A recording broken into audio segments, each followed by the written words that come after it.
Unscripted. I'll bet you're thinking, oh, he's just a gigolo.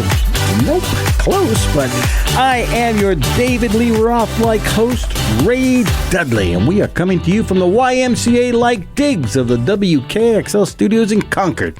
I can smell the pool chlorine from here. Break out those Sony Walkmans and your transistor radios. You know what time it is. You can find us, WKXL, 1450 on the AM band, 103.9 on the FM band, and those are in Concord. At least that's for those of you who know what a radio is, and an AM and an FM band, and 101.9 FM in Manchester for all the beautiful folks down there.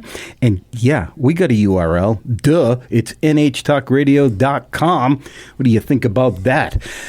Oh, we got a beauty today. I got a friend in the studio, but before I get to there, you know, it's springtime, almost summertime, when a man's heart turns towards fences. There's a segue for you.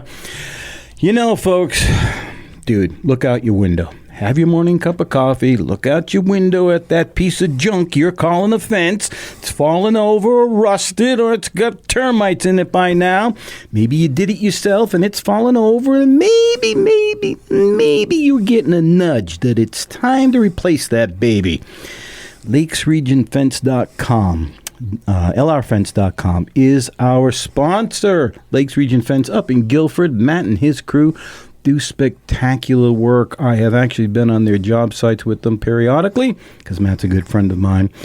And they do exemplary work. They do pickleball courts. They do privacy fences, pool fences. They'll do your property line. They do it all. That's what I'm trying to tell you.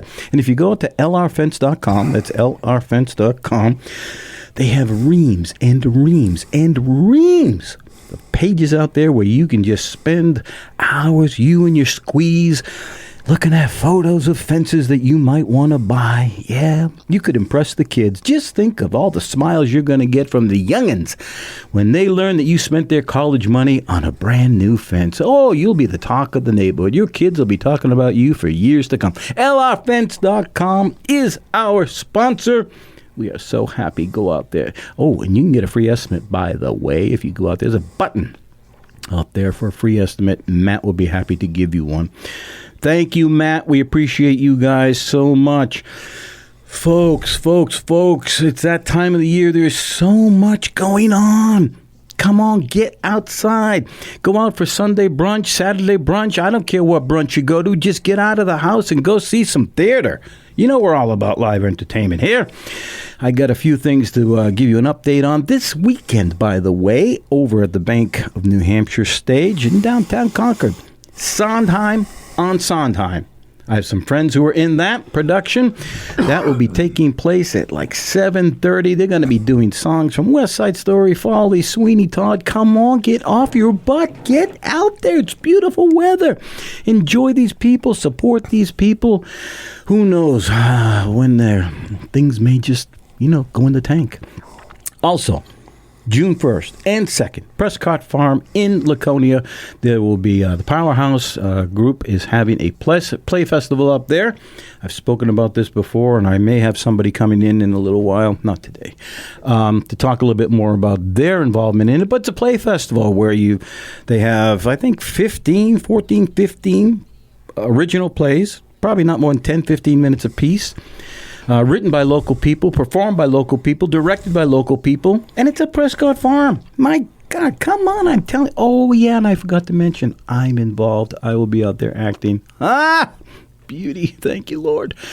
Head on out there. That's this weekend, June 1st and 2nd. Go to powerhousetheater.org for some more information, and you can find that That is my business for today. In studio with me this morning is a return, well, not return for some of you, but return for me, my friend, Tom Seiler. Good morning, sir. Good morning. It is good to have you again. Well, thank you very much. Glad to be here. Beautiful partner, Joyce. Yep. She's the bodyguard in case I get out of hand. How are you? What have you been up to lately? Getting older. Yeah? Huh. I think there's a club for that, isn't there? Yeah. Well, I'm in it, if there is. Are you president? Well, the vice president, certainly. Yeah. And just because I'm going to be 75 on Friday. So I don't. Did you say that because you want cards and presents? No. Why did you say that? No. I said that as an excuse for what I can't remember Oh, anymore. my God. We're starting already. Here we go. This is going to be like Statler and Waldorf in the Muppets. Oh, my God. I love Statler and Waldorf. Oh, my God. I thought one of their greatest skits was the one with Milton Berle. I didn't see and it. I don't know if anybody ever remembers this, but Berle starts his spiel, and all of a sudden Statler says, "Wait a minute," and Berle looks up because the two of them were up on the box, and I don't know which one said it, and he says, "What's wrong?" And they said, "Move back a little." So he takes a couple steps back, and he says, "Is that okay?"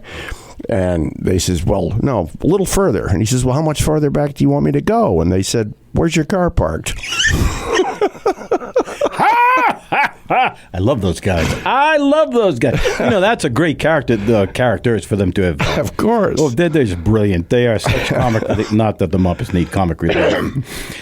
My friend, give me a second here. I want to read a little bit from your IMDb. Yeah, he's one of the few souls in this world who I know who have an IMDb.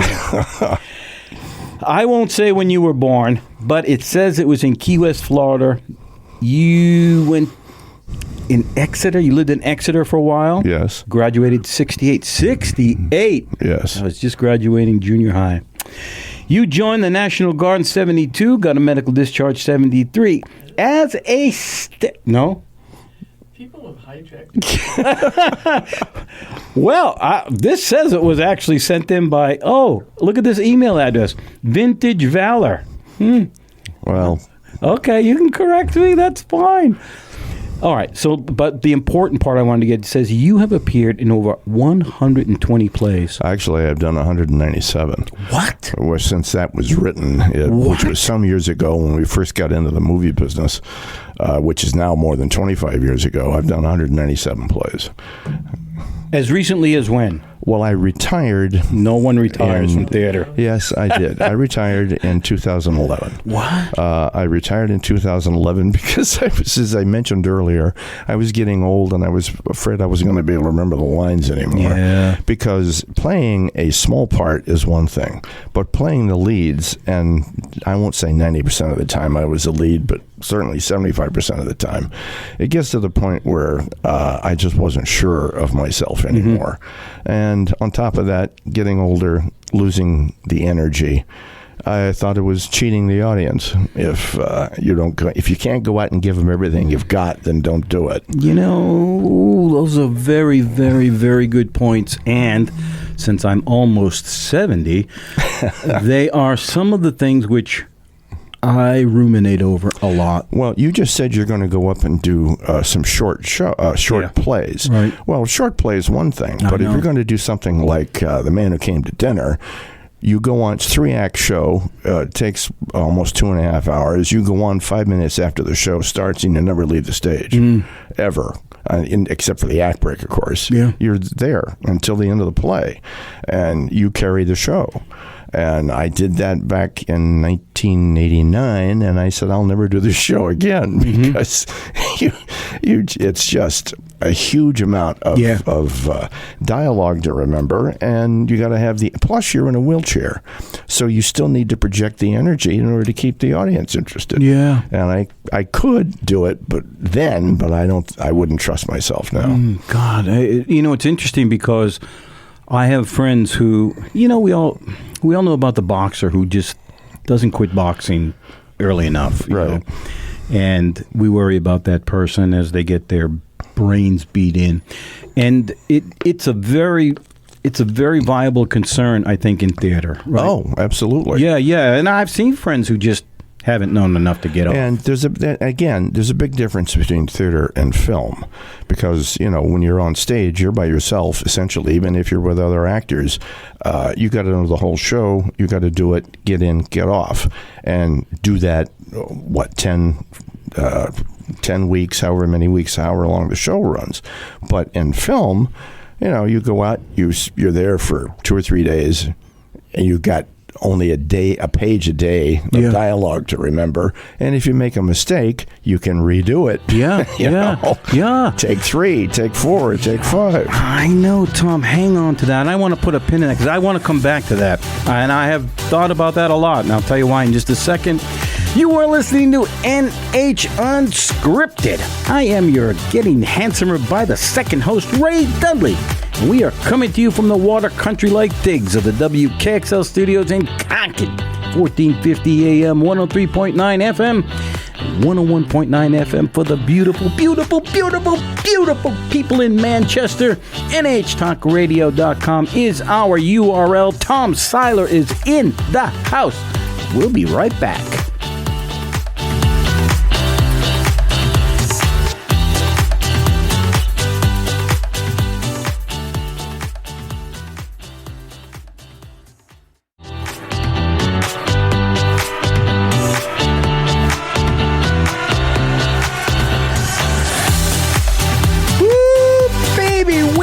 Hitching a ride today.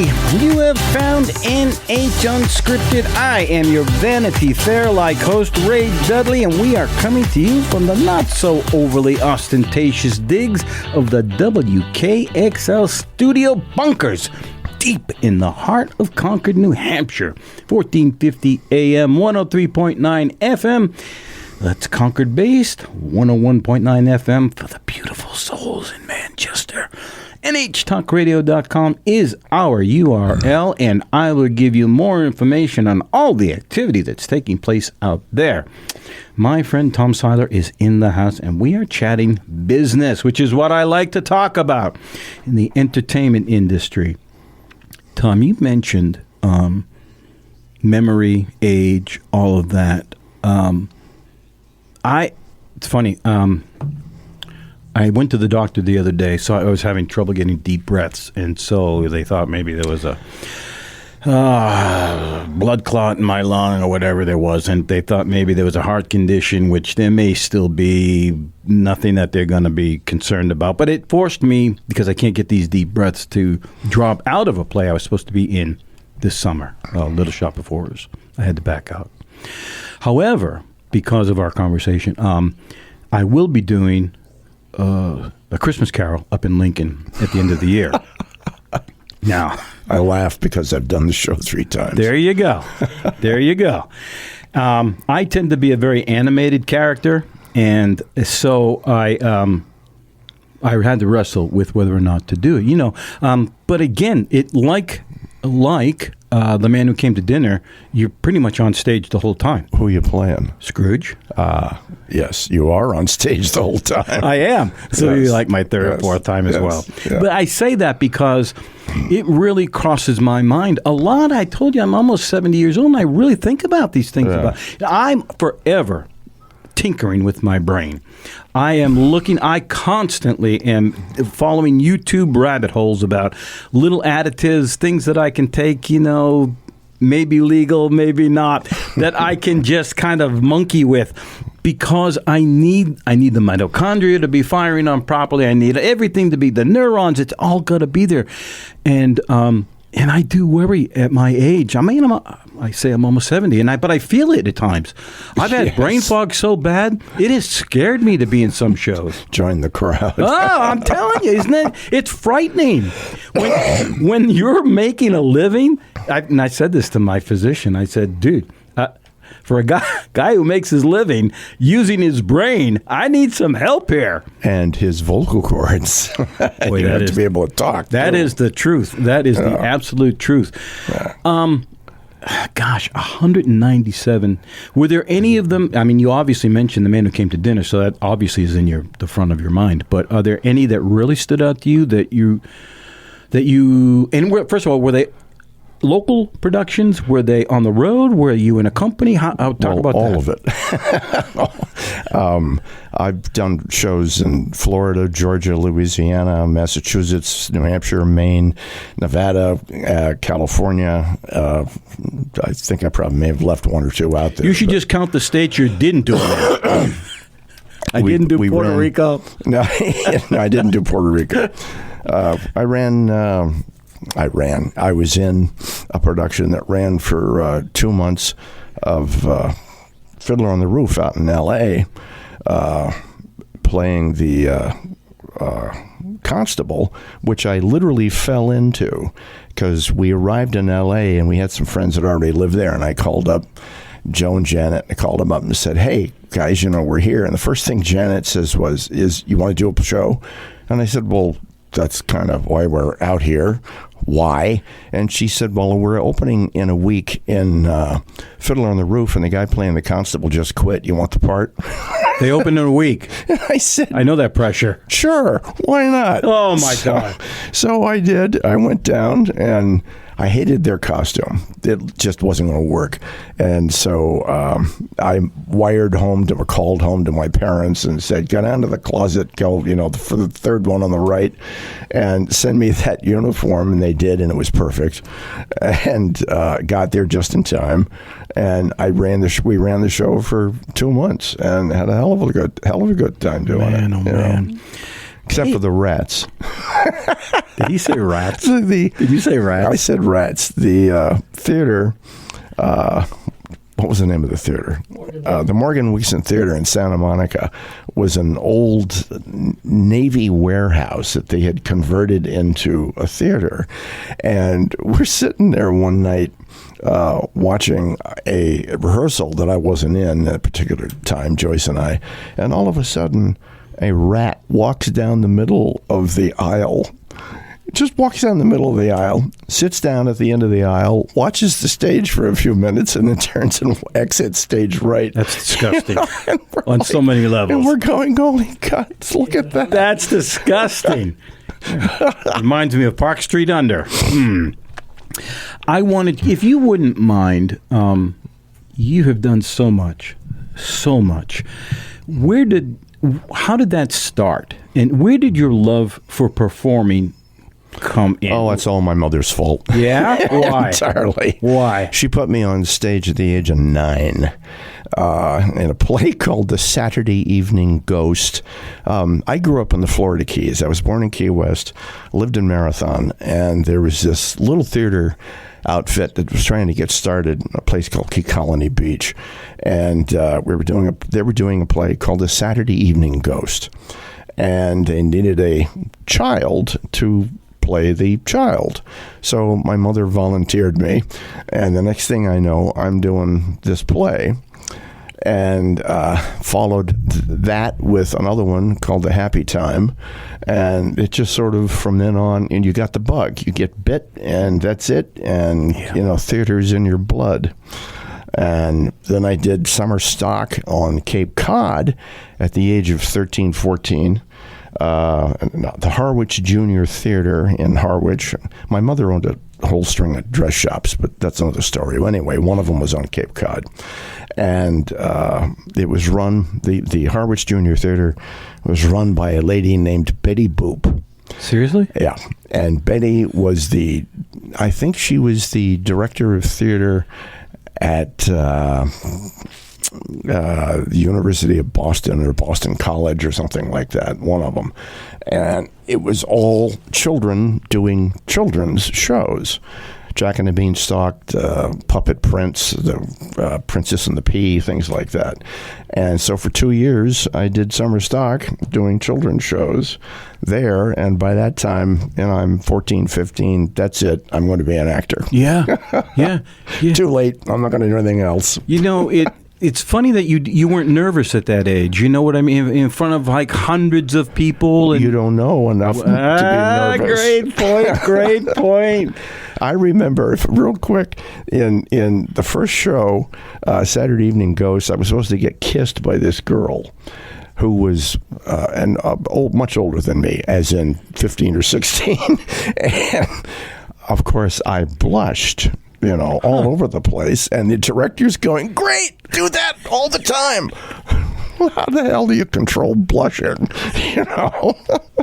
I don't have that ability. So, were you ever in the union? Screen Actors Guild. You were? Not Actors Equity. Okay. No. Okay. In fact, I've been in Screen Actors Guild so long I no longer have to pay dues. Wow. I'm a senior citizen, so I get it for free. Man, oh man. The theater that you did, the acting that you did, the performing that you did, how did you go from junior high-ish to that next level? Just through attrition, I guess is the best way to put that. Because college, the older you get, the more mature the roles become. I mean, you're not going to cast somebody who's 25 to play 15, or someone who's 70 is. But you could But you can cast somebody who's 25 to play 70. You can go up, but you can't go down at some point. Yeah. I have problems with that too, but I went to a junior college in Miami and did nothing but theater. I did 14 shows one year down there. And then I transitioned up to UNH and did summer theater at UNH, did year-round stuff at UNH, working with Dr. John Edwards. I think John's long passed on by now, but he was a force to be reckoned with, to say the least, as terms of both a director and a producer and a teacher. And I learned a huge amount from him, and went to school with a guy named Peter Jurasik. I hear music. You do hear music. He is good. This man is good. Oh, you are listening to NH Unscripted. We are coming to you from the Gong Show light digs of the WKXL studios in Concord. I am your handsome host, Ray Dudley. You can hear us 1450 AM, 103.9 FM on your Sony Walkman, 101.9 FM in Manchester for the beautiful souls down there. Yeah, we got a URL. Duh, it's 2024. NHTalkRadio.com is the URL. Tom Seiler's in the house. We're chatting business. We'll be right back.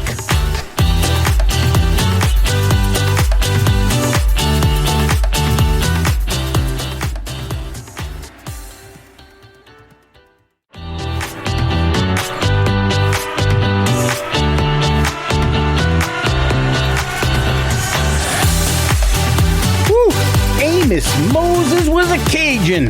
Yes, sir. And you have found NH Unscripted. Hopefully you got us on your transistor radio or your Sony Walkman. I am your Jerry Reed-like host, Ray Dudley. We are coming to you from the Taj Mahal-like digs of the WKXL studios in Concord, 1450 AM on your transistor radio. 103.9 FM on your transistor radio. That's Concord, 101.9 FM. For the lovely souls in Manchester, we really do appreciate you folks. NHTalkRadio.com is our URL. We got business to talk about here. Tom Seiler's in the house, and he says he has a story. Sir. Well, anyway, I was going to UNH, and among the fellow classmates was Peter Jurasik, who went on to do Hill Street Blues and Babylon 5 and a whole long list of film and successful television series. And Peter finally retired a few years ago. And also along with us at UNH is Marianne Plunkett, who won a Tony on Broadway. And I think she was just nominated again for her second one. Really? I don't know the name of the show at the moment. But Marianne, we had at that time, I think because of John Edwards, UNH had an excellent reputation to the point where... All right, here's Memories Gone. Okay. The guy that wrote the play of the blind lady who was Mousetrap? Who? Mousetrap? Oh, the blind lady. Blind woman. Oh. I thought you were talking about the play. Two for the Seesaw, he wrote. Anyway, William Gibson, I think. See? William Gibson. He had written a play called The Body and the Wheel. So we world premiered it at UNH. And I don't know if it ever went anywhere beyond that, but he thought enough of the quality of the productions that we put up to do it at UNH, and it was a huge success. Man, when you say this is 50 years ago. When you say huge success, are you talking like just was selling out and you had to give people away, that kind of? Yes. Yeah? Yes.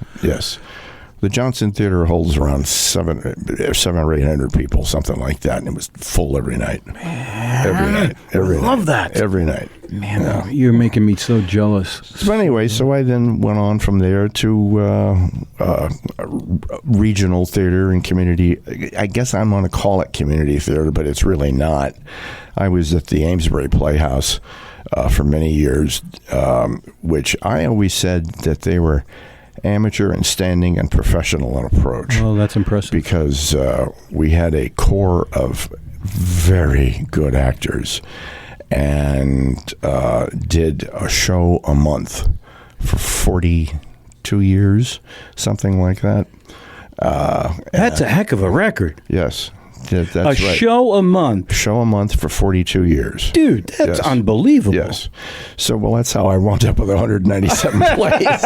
Okay, I get it now. Yeah. But as I said, I also did shows elsewhere. I went in the Army and out in L.A. and various and sundry other places. But the bulk of it was at the Amesbury Playhouse. And it sounds like, it's just an amateur community theater, which in one respect it may have been, but not when you've got people who have done 300, 400 shows, and they know their way around a stage, and there are some fine actors who just choose not to do it professionally. Yeah, that's an excellent point. I have often regretted, on one level, the pull of Broadway, the allure and it tends to suck all that talent, or try to suck the talent out of the local communities, where you have people who are Broadway talent, but you can say that again.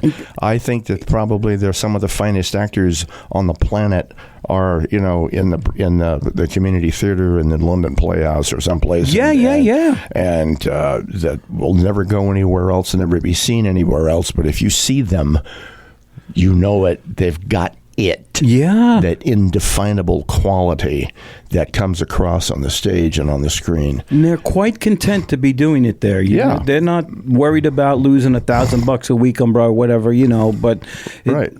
And for like $25, $30, $35, you can go see this talent locally. Yeah. Yep. And they don't have to pay $300 or $400 to go to you can say that again. Take your life in your hands. Of course, the only problem with that is that I think community theater or theater in general is declining across the country. I wish it wasn't, but it seems to be. And the opportunities for people to come along and learn how to do what they need to do, because that's the way you learn, is to go out and do it. I didn't become. I don't consider myself having become an actor until I did my 100th show. Man, oh man. 100th show, not 100th performance. 100th you show. You said 100th show. Yeah, and I'll tell you the story because it's real quick, because it's... I have time. We were doing Bless Me Father comedy, and the mother of one of the leads died. So I walked into and I was playing the smallest part in the show. And I walked into the theater. The director throws the script at me and says, "Here, learn the part because you're going on tomorrow." What? You want me to do what? So I lay on the couch in the green room all Saturday, reading the script and doing lines with other people running lines with me for the entire day, and went on the next day, matinee. Never been so scared in my life. I'll bet. Yeah. Absolutely terrified. And just to set the scene real fast, the curtain opens. There's two priests. I'm one of the priests. Two priests are standing there watching a football game on television. And the game is over. My character turns off the TV, it's on rollers, slides it over against the wall, turns, walks back across the stage to the desk, and is supposed to turn back and say a line. I was so scared when the curtain opened. I'm chewing on a pillow that was on the couch. Absolutely terrified. I do my bit, turn off the TV, put it over, got halfway across the stage to turn back and say my first line, and I was completely calm. What? I was you said calm? Calm, because my focus and concentration kicked in on this is what you do. You focus on what you're doing. You concentrate on the lines, concentrate on what your stage position is, and I was fine. Now, I will admit that at the end of the show, I was drenched in sweat. But I've never, that's when I became an actor. It took me 100 shows. I aged just listening to that story. For people who don't understand, and I, because you've never performed, the difference, and you had mentioned, you touched on it earlier, the difference between film and theater. Oh, theater, once the curtain opens, the train doesn't stop until it's time to pull into the station 2 hours later or whatever it is. At least in film or commercials, there's a retake.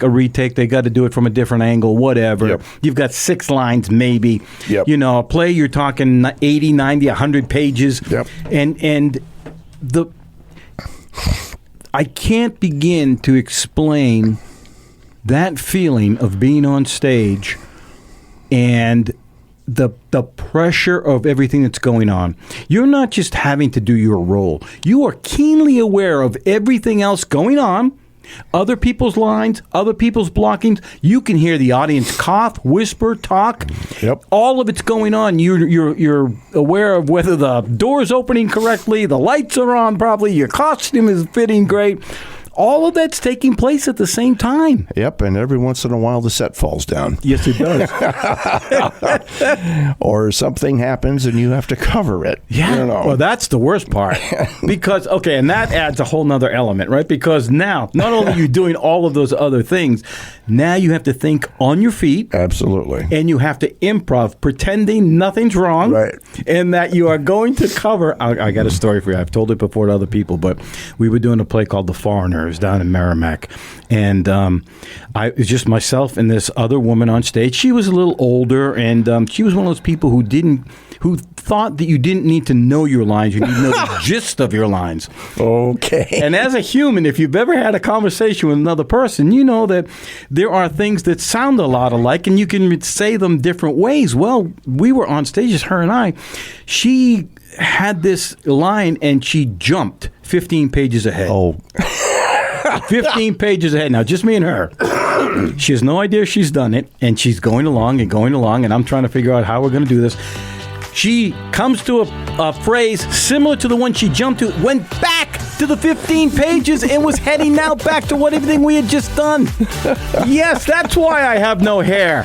If he don't love you like I love you, you are listening to NH Unscripted. I am your Tony Orlando-like host, Ray Dudley. Having more fun than I should be allowed to have. Happy to be out of the house. 1450 AM, 103.9 FM in Concord, 101.9 FM on your Sony Walkman in Manchester. NHTalkRadio.com is the URL. Tom Seiler is giving me fits in the house. We'll be right back. We got a lot more stories.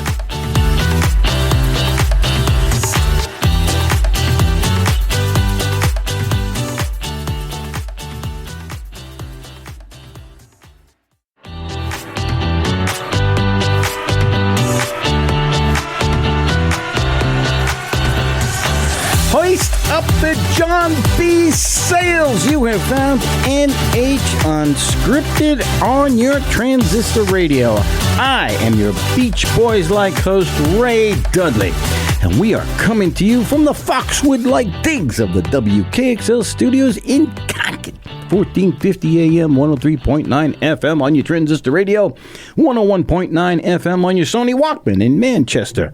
NHTalkRadio.com is our URL where you can find the archives of this show and all of the other great programs that take place here at WKXL, as well as there's a button out there where you can stream us live. Did you believe that? Stream us live. This show can be heard every Wednesday and Friday mornings at 9 a.m. But I'm sure most of you knew that. Tom Seiler is in the house, and we have been speaking about theater, but I need to find out about the transition. How did you go from theater or stage to film? Actually, I made my first movie in 1975. Wrote it myself and produced it myself. and directed it. And it was based on an old folk tale that I'd heard from an older man that we, because I grew up in Nottingham, and this is the son of the man that we bought the house from, that we had 60 acres of sheep farm.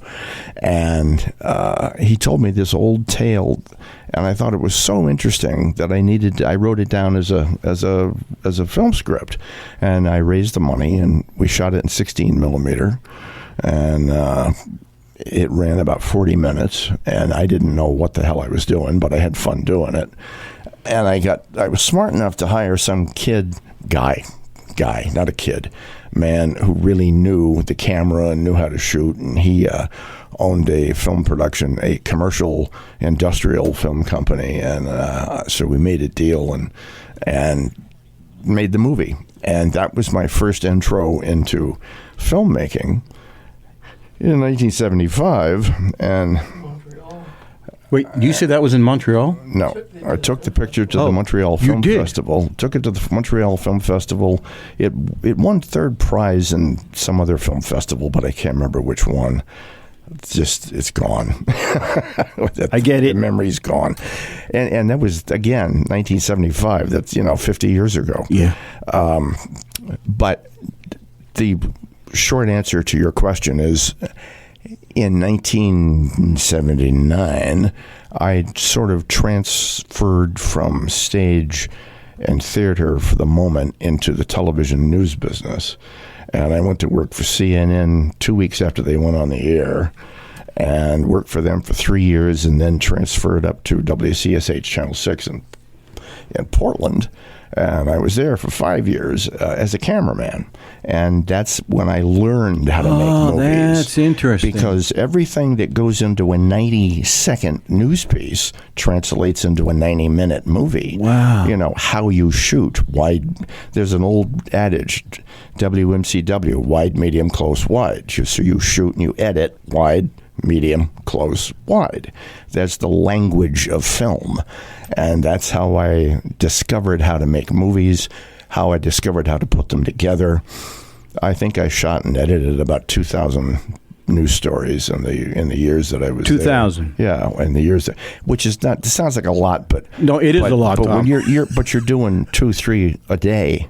It's 2,000. Yeah, Still you're 2,000. doing 2 or 3 a day. Man, oh man. And we got sent when working for CNN. We did the Senate races right across the country. Back in 1980, it's a hell of a grand experience. Yeah, I'll bet. To say the least. But I translated all of that into film when I decided to go actually make movies as a producer, and of course as an actor.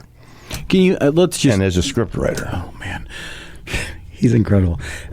I want to pause just for a second because I think a lot of people don't understand the role of a producer. Can you talk about that a little bit? Well, there's two kinds of producers. There's executive producers and what are also known as line producers, or you'll just see a producer. It'll just say producer on the screen. An executive producer is the guy that makes the deal. He comes up with the money, hires the cast, the crew. Doesn't hire the cast. Hires the crew. Gets all of the cars and all the equipment, everything you need to go out and make the movie, and then he turns it all over to the producer and says, "Okay, here's the stuff. Go make the picture." And then the producer is the one that will figure out the schedules, where we're going to go, what the locations are, when we're going to be shooting, the time, on a daily basis, things of that nature. I've produced for 2 as executive producer and producer, and it's a lot of work. I'll bet. But it has its rewards because you're getting, if it's your project, your script, you're getting to see, you're bringing it to life, essentially. So I imagine there's a lot of networking involved in that, right? Right? Well, I may have said this to you before last time we talked, but in the movie business, it's who you know and what you look like, and talent is a distant third. Very interesting. Talent keeps you there. Yeah, talent will keep you there, but it won't necessarily get you there. It's who you know and what you look like. as an actor, when you walk in, they're going to take one look at you. And I can say from experience that probably 99% of the time when you go to an audition for a movie, they don't have any idea what they want. They don't know until it walks in. Well, how do you audition someone for if you don't know what you want? You don't. You just say, the guy's, 40 years old and he's 6'2" and, and he has a beard. Wow. And that's it. And then they'll wind up with a guy that doesn't look anything at all like that. When I was out there, I had 8 auditions to play an Ernest Hemingway-like character. I can see that. For a Blockbuster commercial back when Blockbuster existed. Granted, keep in mind, this is 30-odd years ago. Back when Blockbuster existed, 8 auditions to play the guy. They kept calling me back because they liked my look. Well, I didn't get the job. So the commercial comes out, and the guy doesn't look any more like Hemingway than my wife does. What? And you don't, by the way, look like Hemingway. I just want to make that clear. Yeah. Joyce does not look like Hemingway. So it's a crapshoot all the way around. That's ridiculous, though. I got cast. What a waste of your time when you think about it. But you get paid for after the second commercial or third commercial, you get paid for it. Because if they're going to keep calling you back, they're going to start paying you because now it's your time. I would think. Man, oh man. And it's and luck. Luck, really? Luck. Yeah. Luck. You would put luck up there? When I say it depends on who you know, you meet one person that you become friendly with, and they introduce you to somebody else, and then the third person says, "Oh, do you know anybody?" And the second person says, "Oh, I know a guy," and so then the luck has it that he meets you, and boom, you get cast. Man, oh man. Yeah, it's just the way the business works. You should be so lucky. Are there projects that you did that you're very, very proud of that you come to mind and you're like, yes, this was just done right. It was everything fell into place. Oh, no. I say, I'm laughing because no matter what you think is going to happen, it isn't. Okay. And it's like the old line about going to war. The minute the first shot's fired, the plan goes out the window. Yeah. Same thing with making movies. Oh, man. Same thing with making movies. You can plan it out to the nth degree, and the first day something happens, and there that goes. Well, that would explain why there's so many cost overruns all the time when you have to keep changing what's happening on set. I'll give you a quick example. Pardon me. Sure. I was co-producing a movie called Title to Murder. And the first or second day we were there, the girl who was the actual producer and the author and the executive producer of the picture, they were moving a towed generator, and the generator got away from the car, and she tried to stop the generator before it ran into a Mercedes, and it crushed her hand. Oh, my God. We don't know any of this because she was moving the generator to the next location along with somebody else. Her brother, where everybody, the cast is standing around at the location that we're at, her brother comes out, gets out of the car, and he says, "Well, Cindy's in the hospital, so you produce the movie." I didn't even know where the location was. Oh my God! So anyway, you should see that changed everything right there on the spot. I can't. We're done, right? That's it? They pull in the butt. When you're hot, you're hot. Oh my God! I'm your Jerry Reed-like host, Ray Dudley. You have been listening to my friend Tom Seiler just regaling me with some wonderful stories here at NH Unscripted. 1450 on your AM dial, 103.9 FM on your FM dial, 101.9 FM for the beautiful souls in Manchester. NHTalkRadio.com is the URL. I don't know where the time goes. Tom, thank you so much. I appreciate it. Thank you. I feel like we're short. Dang it.